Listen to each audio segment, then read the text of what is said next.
Hello guys, आप सभी को नमस्कार। तो जैसा कि आपने थंबनेल में भी देखा होगा, आज हम अपना पेपर डिस्कस करेंगे 27 नवंबर थर्ड शिफ्ट का।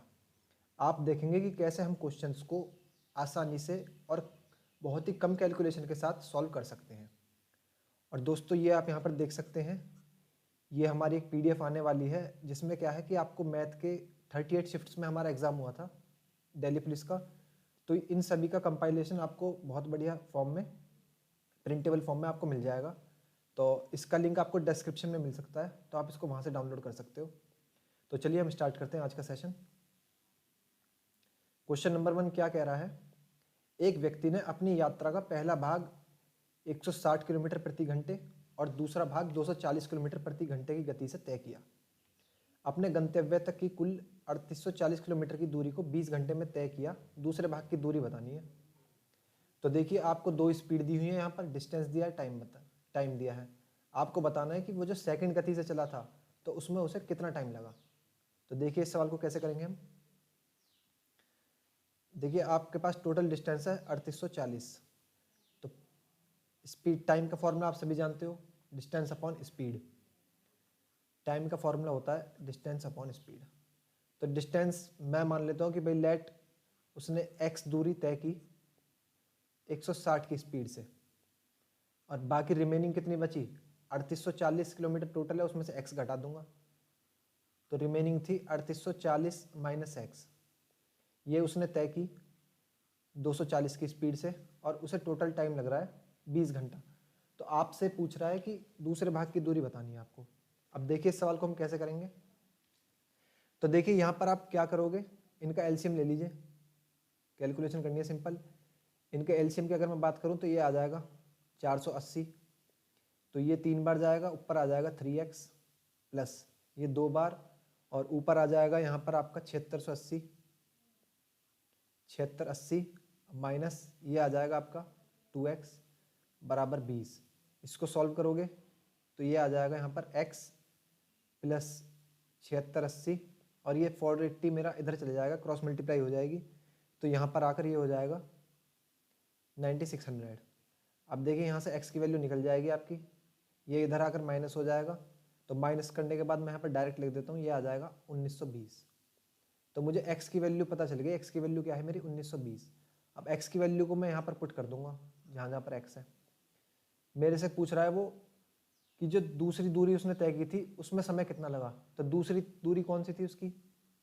ये वाली जो मैंने आपको डॉटेड लाइन से दिखाया। तो सिंपल मैं यहाँ पर अपनी वैल्यू पुट करूँगा। तो 3840 माइनस 1920 बटे 240। इसको सॉल्व, इसमें से ये माइनस करोगे, मुझे क्लियरली दिख रहा है इसका डबल है।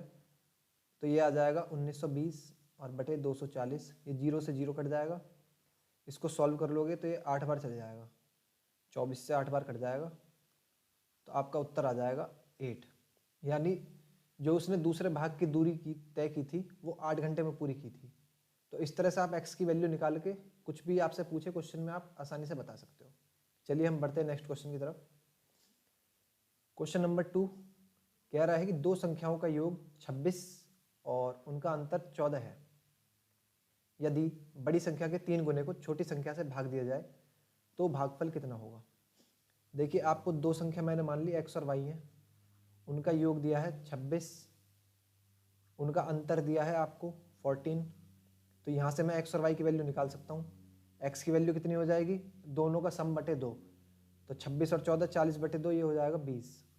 और y की वैल्यू दोनों का डिफरेंस अपॉन 2। तो दोनों का डिफरेंस आ जाएगा 12, और 12 बटे 2 ये हो जाएगा 6। तो x और y की वैल्यू निकाल ली मैंने। अब कह रहा है कि यदि बड़ी संख्या के 3 गुना, तो बड़ी संख्या कितनी है? 20। 20 का 3 गुना हो जाएगा 60, को छोटी संख्या से भाग दिया जाए। छोटी संख्या से भाग दे रहे हैं 6 से, तो भागफल कितना आएगा? 10 आएगा। 10 मेरा आंसर। ये इतना आसान सा क्वेश्चन पूछा है, कुछ नहीं, आपको सिंपल क्वेश्चन के साथ साथ चलना है। अब देखो, जिसको ये चीज़ समझ में नहीं आ रही कि ये मैंने डायरेक्ट कैसे कर दिया, तो इसको आप सॉल्व भी करके देख सकते हो। दोनों को ऐड कर लो, y से y कट जाएगा, x की वैल्यू निकल जाएगी।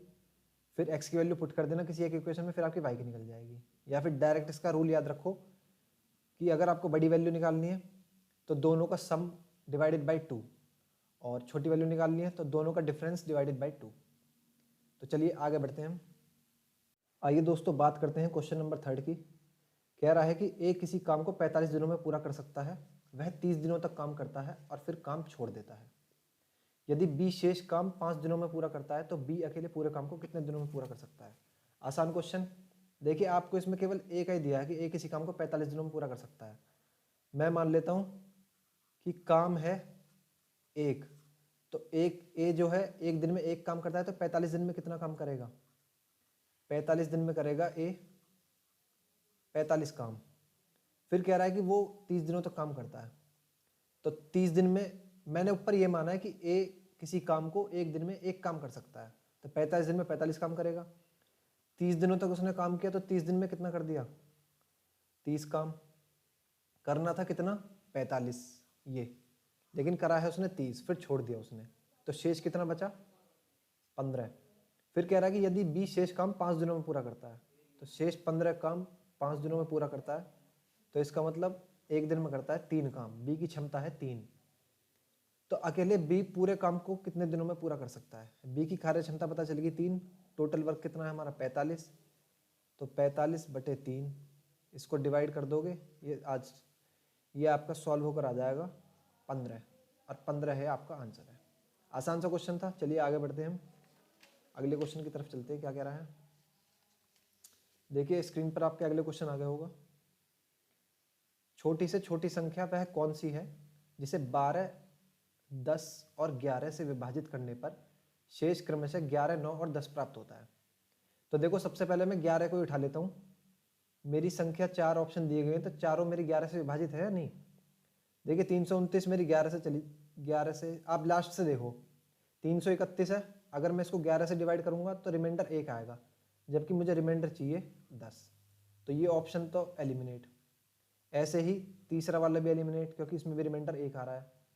अब बचे पहला और दूसरा, तो इनको 11 से भाग देकर देखो, 55 और 109, 10 बच रहा है 659 में, इसमें भी 10 बच रहा है, तो इसका मतलब इन दोनों ऑप्शन में से मेरा कोई आंसर होगा। 2 ऑप्शन मैंने एलिमिनेट कर दिए 11 से ही चेक करके।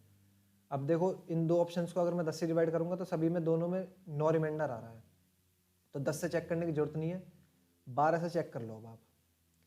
अब 12 से आप चेक करोगे तो देखो पहला ऑप्शन देखो, इसको डिवाइड करो, 12 दूनी 24 और 8 9, 12 7 जा 84, आपका रिमाइंडर बचेगा 5, लेकिन मुझे चाहिए रिमाइंडर 11, तो ये ऑप्शन भी मेरा एलिमिनेट बचा, जो वही आंसर हो जाएगा। आप इसको वेरीफाई भी कर सकते हो, तो आंसर हो जाएगा मेरा 669। हमें कोई एलसीएम मेथड लगाने की जरूरत नहीं है, आप डायरेक्ट ऑप्शन से उठाकर आसानी से सॉल्व कर सकते हो। चलिए हम आगे बढ़ते हैं, 5वां क्वेश्चन की तरफ चलते हैं। क्या कह रहा है? 2 व्यक्तियों में प्रत्येक, मैंने तीसरा क्वेश्चन करवा दिया, हाँ तीसरा हो गया। 5वें पे चलो। 2 व्यक्तियों में प्रत्येक को 43,892 की धनराशि का ऋण 3 वर्ष के लिए दिया गया, जिसमें एक को 30% एसआई पर और दूसरे को वार्षिक रूप से संयोजित होने वाले 30% सीआई पर भुगतान करना था। तो देखो 2 व्यक्ति हैं, उनको बराबर बराबर मात्रा में धन दे दिया 43,892 का, और उनसे कहा गया है कि भाई एक आदमी को देना है 30% साधारण ब्याज से 3 साल का ब्याज, और दूसरे को देना है चक्रवृद्धि ब्याज से।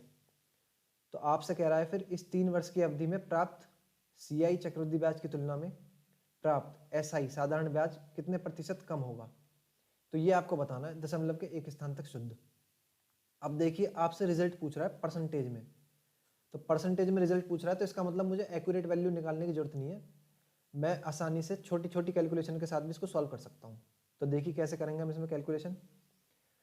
अब देखो रेट कितना है 30%, और 3 साल के लिए एसआई पर दिया है, तो 1 साल का 30%, तो 3 साल का कितना हो जाएगा एसआई? एसआई 3 साल का मैं लिख देता हूँ 90%, तो 43,892 का 90% यानी 9/10 निकाल लो आप। तो अगर मैं इसको फर्दर सॉल्व करूं तो इसको मैं ऐसे लिख सकते हैं 43,892 इंटू 0.9, ये मेरा एसआई निकल के आ गया। मैं इसको सॉल्व नहीं कर रहा पूरा, देखो मैं कैसे कैलकुलेशन आगे कम कर दूंगा। फिर कह रहा है कि सीआई 30% सीआई पर, 30% जो दिया है वो सीआई पर दिया है 3 साल के लिए। अब 30% का मतलब होता है 3/10, तो 3 साल के लिए ये हो जाएगा 10 से 13, 10 से 13 और 10 से 13, तो आप सभी जानते हो कि इधर वाला ये हो जाता है प्रिंसिपल, ये हो जाता है अमाउंट, और दोनों के बीच का डिफरेंस हो जाएगा CI। तो मुझे CI चाहिए। देखो इसको सॉल्व करोगे, ये आ जाएगा 1000। 13 का क्यूब देखोगे तो 13 का क्यूब हो जाता है मेरा 2197। अब आप देखेंगे यहाँ पर दोनों के बीच का डिफरेंस कितना है, 1197। तो इसका मतलब 1197 यूनिट हो जाएगा मेरा CI। तो 1197 यूनिट CI हो गया। अब देखो 1000 बराबर किसके है, 43,892 के, क्योंकि 1000 प्रिंसिपल आया हमारे अकॉर्डिंग, जबकि क्वेश्चन के अकॉर्डिंग दिया है आपको 43,892। तो एक यूनिट की वैल्यू कितनी हो जाएगी, 43,892 बटे 1000। और मुझे CI निकालना, CI कितना है, 1197। अब देखो मैं इस 43,892 को कॉमन रख रहा हूँ, मैं खाली इसको सॉल्व कर रहा हूँ। तो इसको सॉल्व करोगे तो ये आ जाएगा 1.197। अब SI देखिए मेरा कितना है, पहले CI लिख लेते हैं, ये आ गया 43,892 इंटू 1.197। तो अब आपको क्या है, परसेंटेज रेट बताना है। तो देखो अगर मैं इसकी मल्टीप्लाई भी इसमें कर देता हूँ तो परसेंटेज मेरा जब भी सेम आएगा। तो मैं क्यों ना कैलकुलेशन कम कर लूँ, तो मुझे 43,892 लेने की जरूरत नहीं है, मैं इनका मल्टीपल ही ले लेता हूँ, 0.9 और 1.197। तो देखिए CI माइनस SI तो बताना है मुझे परसेंटेज में कितना कम है। तो अगर मैं CI कितना है 1.197, इसमें से अगर मैं SI घटा देता हूँ 0.9, तो ये कितना आ जाएगा 7, 9 और 11 में से 9 गए 2, ये आ गया 0.297। तो इससे आगे मैं देखिए ऊपर कर देता हूँ, यहाँ पर जगह है। तो 0.297 का अंतर आ रहा है, किस पर बताना है, CI पर। CI कितना है 1.197। अब परसेंटेज निकालने के लिए गुणा 100। देखिए पॉइंट से पॉइंट कट गया, 9 और 2 11 7 18 और 9, तो इसका मतलब 9 से कट जाएगा ये। तो 9 3 27, 9 3 27, 9 एकम 9, 9 3 27, 9 3 27। तो ये आ गया मेरा 3300 बटे 133। अब 133 से इसको काट लो, आप देखो ऑप्शन में सभी में अलग अलग है, 22, 24, 25, 23। तो कैलकुलेशन आसानी से हो जाएगी, ये 2 बार जाएगा, बचा कितना फिर 30 ये बच जाएगा, और 24 वो 54। तो 133 गुणा 5 4 बार चले जाएगा ये, तो 24 पॉइंट कुछ आ जाएगा, और 24 पॉइंट कुछ एक ही ऑप्शन में है, तो ये मेरा आंसर हो जाएगा। तो इस तरह से इस सवाल को करना था। देखो सवाल की लैंग्वेज कितनी बड़ी दी है आपको, लेकिन आपको पहले लैंग्वेज समझनी है। आपको खाली पहले SI निकालना है, पूरा नहीं निकालेंगे हम, आधे ही छोड़ देंगे उसको, फिर CI निकालना है। परसेंटेज में रिजल्ट पूछ रहा है तो मुझे पूरी कैलकुलेशन की जरूरत नहीं है। देखो मैंने यहाँ से 0.9 इसका मल्टीपल उठा लिया जिसकी मल्टीप्लाई करनी थी, और यहाँ पर 1.197 उठा लिया, इसकी मल्टीप्लाई करनी थी 43,892 में। तो 43,892 से मुझे गुणा करने की जरूरत नहीं पड़ी, मैं केवल इतनी कैलकुलेशन से आंसर निकाल सकता हूँ, और वो मैंने निकाल दिया। तो चलिए आगे बढ़ते हैं अब हम। तो बात करते हैं क्वेश्चन नंबर 6 की। क्या कह रहा है कि निम्नलिखित में से सबसे छोटा भिन्न कौन सा है।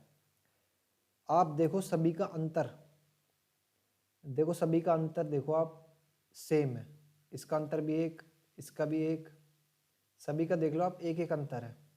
तो अगर अंतर सेम रहता है तो जो ऊपर वाली वैल्यू छोटी वो सबसे छोटी, जो ऊपर वाली वैल्यू बड़ी वो सबसे बड़ी। तो सबसे छोटा पूछा है, सबसे छोटा हो जाएगा 11/12। 2 सेकंड का सवाल है मात्र। आइए दोस्तों बात करते हैं क्वेश्चन नंबर 7 की। देखिए बहुत ही ज़बरदस्त क्वेश्चन दिया गया है। कह रहा है कि A और B प्रत्येक ने समान धनराशि 3 वर्षों के लिए क्रमशः 5%, रेट दे दिया आपको 5%, वार्षिक साधारण ब्याज और वार्षिक रूप से संयोजित होने वाले चक्रवृद्धि ब्याज दर पर ऋण लिया। 2 बंदे हैं A और B, दोनों ने सेम राशि पर सेम ईयर के लिए कुछ लोन लिया, लेकिन A ने लिया SI पर और B ने लिया चक्रवृद्धि ब्याज CI पर। भुगतान के समय A की तुलना में B को 427 अधिक देना था। तो देखो A को जो है B की तुलना में 427 अधिक देना था। इसका मतलब जो 427 है ये क्या है, ये SI और CI के बीच का डिफरेंस ही तो है, क्योंकि एक मेरा बंदा लोन ले रहा है SI पर, एक ले रहा है CI पर। तो जो एक बंदा फालतू दे रहा है, तो जो फालतू दे रहा है जाहिर सी बात है वो CI पर होगा उसके पास, क्योंकि CI पर ब्याज ज़्यादा आता है। तो जो अंतर आ रहा है उनके बीच का, वो अंतर हम ये कह सकते हैं कि SI माइनस CI के तो अंतर है वो। अब देखो टाइम है 3 साल, रेट है 5 साल। तो अगर मैं बात करूं एसआई की, यहीं पर लिख देता हूँ मैं इसके नीचे, अगर एसआई की बात करूं तो एसआई हो जाएगा, इनका इक्विवेलेंट रेट निकाल रहा हूँ मैं 15%। इनका समतुल्य दर निकाल लिया मैंने, एसआई का 3 साल का एसआई हो जाएगा 15%। मुझे अभी प्रिंसिपल नहीं पता मेरा मूलधन कितना है, मैंने खाली दर निकाल ली, एक इक्विवेलेंट यानी एक समतुल्य दर निकाल ली मैंने। ऐसे ही मैं सीआई की निकाल लूँगा। अब सीआई की दर निकालने के लिए मैंने आपको तरीका बताया हुआ है, आप जाकर मेरी सीआई वाली वीडियो देख सकते हैं, वहाँ पर मैंने तरीका बताया कि कैसे निकालना है। तो सीआई आ जाएगा मेरा इक्विवेलेंट दर 15.7625%। ये मैंने डायरेक्ट लिख दिया यहाँ पर। आपको ये समझना है कि ये कैसे आया, तो आप इसको जाकर मेरी वीडियो में देख सकते हो। सीआई की पूरी आर एस अग्रवाल की बुक सॉल्व करवा रखी है, वहाँ पर जाकर आप इसको देख सकते हो। तो देखो दोनों के बीच का अंतर कितना आ गया, एस आई माइनस सी आई, अंतर आ रहा है 0.7625%, ये अंतर आ गया। जबकि क्वेश्चन के अकॉर्डिंग अंतर कितना है, 427 रुपये। तो इसका मतलब जो मेरा 0.7625% है, इसकी वैल्यू ये बराबर किसके है, 427 के। तो 1% की वैल्यू हो जाएगी, ये इसके नीचे आ जाएगा। मुझे निकालना है प्रिंसिपल, कोई भी प्रिंसिपल अपने आप का 100% होता है। तो 100% की वैल्यू निकालने के लिए 427 बटे 0.7625 और गुणा 100, इसको आप सॉल्व कर लो। देखो पॉइंट हटाऊंगा तो ऊपर 4 जीरो आ जाएंगे, 1 2 3 4। इसको देखो आप सॉल्व करोगे तो मैं यहाँ पर डायरेक्ट लिख देता हूँ, मेरी डायरेक्ट आंसर आ जाएगा, यहाँ पर वैल्यू आ जाएगी 56,000। आप इसको सॉल्व कर सकते हो, 25 से चले जाएगा ये। तो ये क्या आ गया, मेरा प्रिंसिपल आ गया, प्रिंसिपल अमाउंट आ गया मेरा कितना, 56,000। अब देखो आप ऑप्शन देखो, 56,000 केवल 2 ही में है, तो इसका मतलब 2 ऑप्शन तो मेरे एलिमिनेट हो गए, ये 2 तो आंसर होंगे नहीं। अगर आपको तुक्का भी लगाना है तो आप इन 2 में से लगा सकते हो, आपकी प्रोबेबिलिटी 50% ठीक हो जाएगी। अब आगे देखो क्या कह रहा है, फिर कह रहा है कि बी के द्वारा ऋण ली गई धनराशि तो हमने बता दी 56,000 है, और भुगतान किया गया ब्याज बी के द्वारा। तो देखिए बी ने ब्याज कैसे लिया था, चक्रवृद्धि ब्याज पर। चक्रवृद्धि ब्याज हमारा सीआई कितना परसेंट था, इक्विवेलेंट 15.76%, 75% यानी आप सीधा सीधा 56,000 का 15.7625% निकाल दो, ये आपका आंसर आ जाएगा। पॉइंट हटाया, नीचे 4 जीरो आ जाएंगी, 3 जीरो से 3 जीरो कटेंगे, इसको सॉल्व करोगे तो ये आ जाएगा मेरा 8827। आप सॉल्व करके देख सकते हो, कैलकुलेशन करनी है बस, इसमें कुछ नहीं है, सिंपल मेथड मैंने आपको बता दिया। तो ऑप्शन नंबर 4 हो जाएगा इसका करेक्ट आंसर। देखो इतना बड़ा सवाल है और हमने इसका सॉल्यूशन जितना बड़ा सवाल है उससे कम में कर दिया। तो ऐसे आपको सवाल से डील करना था, इस वाले से। आइए दोस्तों बात करते हैं क्वेश्चन नंबर 8 की। एक दुकानदार ने 1000 केजी चावल खरीदकर उसका एक भाग 10% के लाभ पर, शेष भाग 20% की हानि पर, और पूरे लेन देन में उसे 11% की हानि हुई। तो देखिए आपको 3 चीज़ दी गई हैं। अब यहाँ से क्लियरली मुझे पता चल रहा है कि इसको मैं एलिगेशन से कर सकता हूँ बहुत ही आसानी से। देखिए पहला भाग मुझे नहीं पता कितना था, वो पहला भाग उसने 10% प्रॉफिट पर बेच दिया, दूसरा भाग 20% हानि पर बेचा है, इसका मतलब -20%, तीसरे भाग और उसे पूरे लेन देन में 11% की हानि हुई, तो पूरे लेन देन में 11% की हानि हुई, -11%। अब देखो यहाँ पर आप एलिगेशन लगा सकते हो, एलिगेशन लगा दोगे तो आपको टोटल क्वांटिटी का रिजल्ट मिल जाएगा जो आपसे पूछा है। तो देखो यहाँ पर एलिगेशन करोगे आप, -11 -10 ये हो जाएगा -21 यूनिट, और -20 -11 तो ये हो जाएगा -20 + 11, तो यहाँ पर आ जाएगा फिर ये -9। तो ये रेशो निकल कर आ गया क्वांटिटी का। अब देखो माइनस से माइनस कट जाएगा, ये 3 से चले जाएगा 7 बार, तो 3:7 ये मेरा रेशो आ गया किसका, क्वांटिटी का, यानी कितना चावल था, चावल का कितना कितना भाग उसने बेचा था। तो देखो टोटल कितना है, 10 यूनिट बराबर क्वेश्चन में कितना है, 1000 केजी, तो यहाँ से 1 बराबर कितने के हो जाएगा, 100, तो 7 बराबर हो जाएगा 700 के, और 3 बराबर हो जाएगा 300 के। तो मेरे से पूछा है कि चावल की कितनी मात्रा केजी में 20% हानि पर बेची गई, तो 20% पर हमारी ये वाली बेची गई थी, तो इसका मतलब जो 700 केजी चावल है वो 20% हानि पर बेचा गया, ऑप्शन नंबर 3। ऐसे करना था आपको सवाल, ये एलिगेशन से लगाकर आसानी से आप इस सवाल को कर सकते हो। आइए दोस्तों बात करते हैं क्वेश्चन नंबर 9 की। देखिए क्या कह रहा है, आप क्वेश्चन पढ़ेंगे। एक घनाभार खुली टंकी बाहर से 1.6 मीटर लंबी, 1.3 मीटर चौड़ी और 53 सेंटीमीटर ऊंची है। ये सेंटीमीटर दिया है आपको यहाँ पर, तो इसका ध्यान रखना आप। इसकी क्षमता 900 लीटर और इसकी दीवारें 5 सेंटीमीटर मोटी है। इसकी तली की मोटाई ज्ञात कीजिए। तो देखिए मैं इस क्वेश्चन को आपको फिगर बना के समझाता हूँ। एक घनाभार खुली टंकी है, यानी घनाभार का मतलब होता है कि एक क्यूबाइडल शेप में है ये। तो मैं एक क्यूबाइडल की शेप बनाऊँ अगर, तो ये मेरी कुछ इस तरह से बन जाएगी।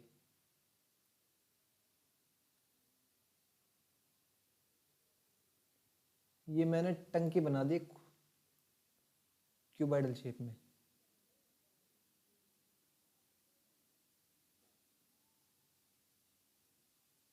ये इस तरह से टंकी है, ऊपर से ये खुली हुई है यहाँ से। ये मैं आपको बनाकर दिखा देता हूँ इसको। ये ऊपर से यहाँ से खुली हुई है, यानी इसका ढक्कन नहीं है, बाकी ये बंद है पूरी। तो अब देखो क्या बोल रहा है ये कह रहा है कि ये बाहर से 1.6 मीटर लंबी, यानी ये जो इसकी लंबाई है, लेंथ, ये है 1.6 मीटर। तो सेंटीमीटर में पूछ रहा है मेरे से तली का मोटाई, तो इसको सेंटीमीटर में कर लेते हैं। तो 1.6 मीटर में हो जाएगा ये 160 सेंटीमीटर। मैंने मीटर को सेंटीमीटर में चेंज कर लिया। इसकी चौड़ाई 1.3 मीटर है, तो अब मान लो ये है इसकी चौड़ाई 1.3 मीटर है, तो ये हो गई 130 सेंटीमीटर और 53 सेंटीमीटर लंबी है लंबाई, तो ये हो गई इसकी लंबाई 53। अब कह रहा है कि इसकी क्षमता जो है वो 900 लीटर है, यानी इसमें 900 लीटर पानी आ सकता है। अगर मैं ऊपर से इसमें पानी डालूँ, ऐसे ऐसे पानी डालूँ, तो इसमें 900 लीटर आ सकता है। इसकी दीवारें 5 सेंटीमीटर मोटी हैं, यानी अगर मैं इसको आपको देखो फ्रंट व्यू दिखाऊं मैं कुछ इस तरीके से, ये मेरी टंकी कुछ इस तरीके से है और इसकी दीवार ऐसे मतलब परत ये ऐसे 5-5 सेंटीमीटर मोटी है। तो ये जो अंदर वाली वैल्यू दी गई है ये है 5 सेंटीमीटर, दोनों साइड है, इधर भी और इधर भी। तो आपसे पूछ रहा है इसकी तली की मोटाई, यानी ये जो नीचे की जो मोटाई है ये वाली, ये बतानी है आपको, ये क्या होगी। अब देखो क्वेश्चन कैसे करेंगे हम। देखो पहली बात यहाँ पर क्या है, ये दिया है आपको 900 लीटर इसकी क्षमता। तो अगर मैं इसको सेंटीमीटर क्यूब में चेंज करूँ, तो देखो आप सभी बहुत बढ़िया तरीके से जानते हो 1 मीटर क्यूब में होते हैं हमारे 1000 लीटर। और अगर मैं बात करूँ 1 लीटर की, तो 1 लीटर में होता है हमारे 1000 सेंटीमीटर। तो इस चीज़ के मैं इसका यहाँ पर यूज़ करूँगा। तो देखो 900 लीटर है, तो इसको अगर मैं सेंटीमीटर क्यूब में चेंज करूँगा, तो ये हो जाएगा मेरा 900 लीटर में 900 गुणा 1000, तो ये हो जाएगा 9 और आपकी 4 जीरो और 90, 4 जीरो 5 जीरो आ जाएंगे, यानी 9 लाख सेंटीमीटर क्यूब ये आ जाएगा इसका। या फिर आप इसको ऐसे ले लो, आगे कैलकुलेशन में हम इसको काट लेंगे, ये लेने की जरूरत नहीं है। ये इसकी कैपेसिटी आ गई, क्षमता।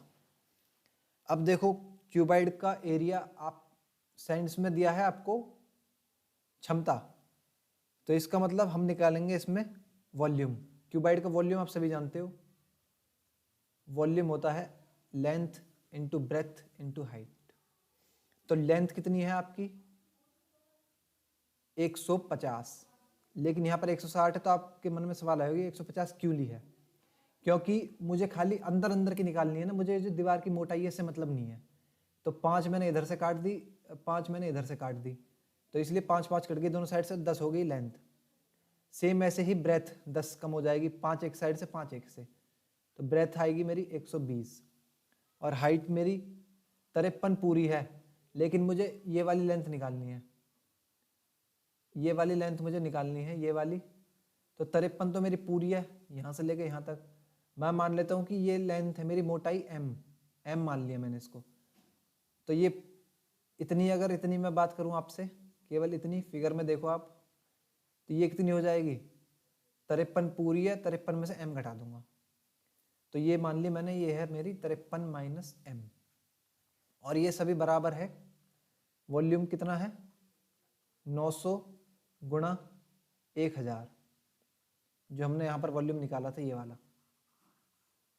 अब कुछ नहीं, सिंपल कैलकुलेशन है, देखो ये 150 इंटू 120 इसके नीचे आ जाएगा, तो 2 जीरो से आपकी 2 जीरो ये कैंसिल हो जाएंगी, ये 3 तिया 9, 3 पंजे 15, 3 से 4 बार, 5 चौक 20, 20 पंजे 100, ये कट जाएगा 50 बार, तो ये आ जाएगा आपका 50 इजिकल टू 53 माइनस m। मुझे मोटाई चाहिए तो m को इधर ले जाऊंगा, 50 इधर, तो m की वैल्यू हो जाएगी 53 माइनस 50, ये आ जाएगा 3, और 3 ही है मेरे इस क्वेश्चन का आंसर, ऑप्शन नंबर 4। इस तरह से आपको करना था, केवल इसमें आपको हल्का सा दिमाग यहाँ पर लगाना है। ये वाला मैं आपको हाईलाइट करके दिखा देता हूँ, अगर आपको अच्छे से समझ में आ जाए, कोशिश करूँगा। देखो एक तो आपको ये चीज़ ध्यान रखनी थी यहाँ पर कि 900 लीटर में इतने सेंटीमीटर क्यूब होते हैं, और एक हमारा ये जो 5-5 सेंटीमीटर की मोटाई दी है, ये वाली इसको हम घटा देंगे, तो इसलिए यहाँ पर हमने 150 लिया है ये, और यहाँ पर 120 लिया है। तो सॉल्व करोगे और नीचे वाली ये आप m मान लेना इसको, ये फिर हो गया पूरा 53 माइनस m। सॉल्व करोगे, कैलकुलेट करोगे, आंसर आ जाएगा बहुत ही आसानी से। तो इस तरह से आपको क्वेश्चन को डील करना था। चलिए हम आगे बढ़ते हैं। अब आइए दोस्तों बात करते हैं क्वेश्चन नंबर 10 की। कह रहा है कि किसी वस्तु का अंकित मूल्य 5000 है। अंकित मूल्य का मतलब होता है मार्क प्राइस। मार्क प्राइस आपको क्वेश्चन में दिया है 5000। इस पर क्रमशः 15%, 10% और 18% की 3 क्रमिक छूटें दी गई हैं, यानी आपको 3 समतुल्य बट्टा दिया गया है डिस्काउंट। तो देखो 15% की फ्रैक्शन वैल्यू कितनी होती है, 3/20। तो अगर 20 उसका मार्क प्राइस था तो छूट देकर कितने का बेचा गया, 17 का। ये मेरा मार्क प्राइस है, ये मेरा सेलिंग प्राइस है। 10% की फ्रैक्शन वैल्यू 1/10, यानी चीज़ 10 मार्क थी तो डिस्काउंट देकर 9 में बेची गई 10% का। 18%, इसका मतलब अगर चीज़ मेरी 50 की थी तो 18% डिस्काउंट देकर 41 में बेची गई। तो अब मेरे से पूछ रहा है उस वस्तु का विक्रय मूल्य, सेलिंग प्राइस बताना है आपको। तो देखो इसको सॉल्व कर लोगे, ये आ जाएगा 5 दूनी 10, 10,000, और इधर आएगा आपका ये 17 गुणा 41 कर लो, 17 गुणा 17 एकम 17, 7 और हासिल लगी 1, 17 चौक 68, 69, फिर इसमें 9 के मल्टीप्लाई कर लो, ये आ जाएगा 3, 7, 6, 9 छिंग 54 और 6 60, 9 में 81 87, 9 छिंग 54 और 8 62 आएगा, 6273 आ गया। तो देखिए ये आ गया मेरा मार्क प्राइस, ये आ गया, सॉरी ये आ गया सेलिंग प्राइस, ये वाला आ गया मार्क प्राइस। अब ये मार्क प्राइस आया रेशियो के अकॉर्डिंग, हमारे अकॉर्डिंग इतना यूनिट, जबकि क्वेश्चन के अकॉर्डिंग इसकी वैल्यू कितनी दी है, क्वेश्चन में दिया है ये 5000 के बराबर। तो यानी 5000 कैसे जाएगा, इंटू 1/2 आधा हो रहा होगा, तो इसका मतलब इसकी वैल्यू निकालने के लिए भी हमें इंटू आधा करना पड़ेगा। तो देखो अगर मैं इसमें आधे से मल्टीप्लाई कर दूंगा तो ये हो जाएगा मेरा 3136.5, और यही मेरा आंसर है, ऑप्शन नंबर 2। तो देखिए कुछ भी नहीं है इस सवाल में, सिंपल हल्की सी कैलकुलेशन है, बहुत ही आसान से, और आप इस सवाल को मात्र 20 सेकंड में कर सकते हो। तो चलिए आगे बढ़ते हैं हम। 11वां क्वेश्चन, यदि ए की आय बी की आय से 35% अधिक हो। देखो 35% की फ्रैक्शन वैल्यू होती है, 35% की फ्रैक्शन वैल्यू निकाल लेता हूँ, तो ये होती है 7/20। तो कह रहा है कि बी की आय, ए की आय बी की आय से 35% अधिक है। तो अगर दो बंदे हैं ए और बी, इनकम, अगर ए की आय है 27 तो बी की आय होगी 20। तो देखो आप इसको वेरीफाई कर सकते हो, ये इससे 7 फालतू है, तो इसका मतलब ए की आय जो है वो बी की आय से 35% ज़्यादा है। फिर आगे कह रहा है तो बी की आय ए की आय से कितने प्रतिशत कम है। तो देखो बी की आय ए से कितने परसेंट कम है, 7, तो 7 कम है किससे, ए से, तो 27, परसेंटेज निकालने के लिए गुणा 100। अब देखो इसको आप सॉल्व करना है, कुछ नहीं, ये देखो ये हो जाएगा 700/27। इसको मैं अगर 27 से काटूँ इसको 27 से काटूंगा तो ये मेरा 3 बार चले जाए 2 बार चले जाएगा। 20 दूनी 40, 7 दूनी 14, ये आ जाएगा 54 और 16 160। तो 27 छिक्के। अब देखो आगे सॉल्व करने की जरूरत नहीं है, ऑप्शन में देखो आप सारे ऑप्शन अलग अलग हैं। 35, 19, 17, 26 दूर दूर ऑप्शन दिए गए हैं। पहली डिजिट मुझे पता चल गई 2 है, तो 2 केवल मेरा एक में ही है, ऑप्शन नंबर 2 ये आंसर हो जाएगा। पूरा सॉल्व करने की जरूरत नहीं है आपको, केवल इससे आपका आंसर आ गया। 12वां, 2 साल पहले किसी परिवार के 5 सदस्यों की औसत आयु 18 साल थी। ये थी 2 साल पहले, तो आज कितनी होगी? 20 साल, क्योंकि आज की बात कर रहा हूँ मैं। तो आज उनकी आयु हो जाएगी, औसत आयु 20 साल। और अगर मैं बात करूँ उनके सम की, यानी उनके जो परिवार है उनके सभी सदस्यों की एज का सम कितना होगा, तो ये हो जाएगा 100। 20 गुणा 5 100। एवरेज का फॉर्मूला आप सभी जानते हो, sum of observation upon total number of observation, तो उसी का यूज कर लिया, सम आ गया 100। अब कह रहा है कि परिवार में एक नया सदस्य के आ जाने से अब सदस्य हो गए 6, औसत आयु अभी भी वही है। तो देखो अब का सम जो है वो कितना हो जाएगा? 6 गुणा 18, क्योंकि एवरेज वही है, तो 18 छिक्के 108। तो पूछ रहा है कि नए सदस्य की वर्तमान आयु कितनी है। देखो पहले सम था 100, अब हो गया 108, तो अंतर कितने का आ रहा है? 8 का अंतर आया किसकी वजह से? जो नया सदस्य आया, तो इसका मतलब नए सदस्य की एज हो जाएगी 8। आसान सा क्वेश्चन। एक आयताकार भूखंड की लंबाई उसकी चौड़ाई से 15 मीटर अधिक है। आयताकार मतलब हो गया रेक्टेंगल। कोई हमारे पास रेक्टेंगुलर खेत है, भूखंड है मतलब, तो उसकी लंबाई जो है उसकी चौड़ाई से 15 मीटर अधिक है। तो मैंने मान ली अगर चौड़ाई है x, तो लंबाई हो जाएगी 15 जमा x, ये मान ली मैंने। तो जब ये 15 जमा x है तो इधर भी ये भी सेम रहेगी 15 जमा x, और ये x है तो ये भी इधर x रहेगी। तो टोटल अगर मैं इसकी बात करूँ पूरे की, तो टोटल कितना हो जाएगा? ये 4x प्लस 30, क्योंकि x 4 है और 15 15 30, ये टोटल हो गया 4x प्लस 30, अगर मैं इसके टोटल लंबाई की बात करूँ। आगे कह रहा है यदि भूखंड के चारों ओर बाड़ लगाने की लागत 16.5 प्रति मीटर की दर से 4950 है, तो देखो यहाँ से मेरा एरिया निकल जाएगा। एरिया कितना है? देखो लागत आ रही है 16.5 रुपये प्रति मीटर की, और लागत कितनी है? 4950। तो अगर मैं 4950 को 16.5 से डिवाइड कर दूं तो मेरा एरिया निकल के आ जाएगा कि मेरा एरिया था कितना, जो भूखंड था वो था कितना। तो सॉल्व कर लो, देखो 0 आ जाएगा, और इसको मैं 5 से काट दूंगा, 31, 5 निम 45, 5 निम 45, 9900, ये आ जाएगा, ये 33 आएगा नीचे, 33 से चले जाएगा 3 बार। तो देखो एरिया आ गया मेरा 300, ये मैंने एरिया निकाल लिया। अब एरिया निकाला है ये पूरे का, इस पूरे भूखंड का निकाल लिया इसका। अब पूरे का एरिया है कितना मेरे पास, मतलब जो पूरे का टोटल नपत है, एक तरह से आप इसको देसी भाषा में समझो, एरिया में ना समझ के। पूरे की नपत कितनी निकाल ली थी मैंने? 4x प्लस 30, जबकि क्वेश्चन के अकॉर्डिंग है 300, तो 4x प्लस 300, 4x प्लस 30 ये बराबर हो जाएगा 300 के। तो यहाँ से 4x की वैल्यू आ गई 270, x की वैल्यू कितनी आ जाएगी? 4 छिंग 24 और 4 सत्ते 28, 4 पंजे 20, तो x की वैल्यू आ गई 67.5। यानी ये जो खेत है इसकी जो ब्रेथ रही होगी, चौड़ाई, वो रही है 67.5 सेंटीमीटर मीटर। आपसे क्या पूछ रहा है? लंबाई। तो लंबाई यहाँ 68 की वैल्यू पुट कर दो, प्लस 12 जोड़ोगे तो आपके 82.5 आ जाएगी। यही आपका आंसर है। आसान क्वेश्चन था बिल्कुल, बस लैंग्वेज के साथ खेलना है आपको। चलिए आगे बढ़ते हैं। आइए दोस्तों बात करते हैं हम क्वेश्चन नंबर 14 के बारे में। कह रहा है कि एक विक्रेता ने 2 किस्म की चाय, ब्रांड ए और ब्रांड बी, जिनका कॉस्ट प्राइस, क्रय मूल्य का मतलब कॉस्ट प्राइस, क्रमशः 15 प्रति 100 ग्राम और 18 रुपये प्रति 100 ग्राम की दर पर खरीदी। देखिए कोई व्यापारी है, उसने 2 चाय खरीदी, एक ए और एक बी। उसने 100 ग्राम चाय खरीदी 1500 की, तो उसकी टोटल कॉस्ट कितनी आ गई? 1500। हम सीपी निकाल लेते हैं सभी का। और 18 प्रति 100 ग्राम खरीदी, इसकी कॉस्ट आ गई यहाँ पर 1800।